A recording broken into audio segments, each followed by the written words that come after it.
Tricot sur du mobilier urbain, pochoir, collage, le street art ne se limite pas aux bombes de peinture et aux graffitis. Aberranta, 8 jeunes expérimentent les différentes techniques de cet art. D'un côté, Lonorito, un nouveau qui vient d'arriver au village, un moyen pour lui de s'intégrer.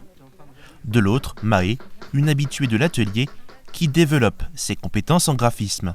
Et quand on leur demande ce qui leur plaît, Le graphique déjà, la perspective, c'est un art très particulier pour moi. J'avais envie d'expérimenter un peu autre chose que mes simples dessins avec mon crayon de papier et tout ça. Et je me suis dit que c'était l'occasion de faire non seulement des nouvelles rencontres, mais aussi de pouvoir tester un nouvel type d'art, quoi.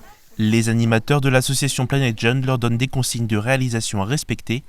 Après, ils peuvent donner libre cours à leur créativité. Chacun dispose de son blaze, sa signature, et l'intègre dans l'œuvre. Différentes techniques, mais aussi différentes approches.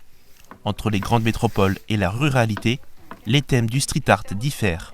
Nous, en ruralité, on va être beaucoup plus proche sur de l'environnement, des espèces en voie de disparition, alors que sur les grosses villes, on va partir plus sur l'acceptation aux différences.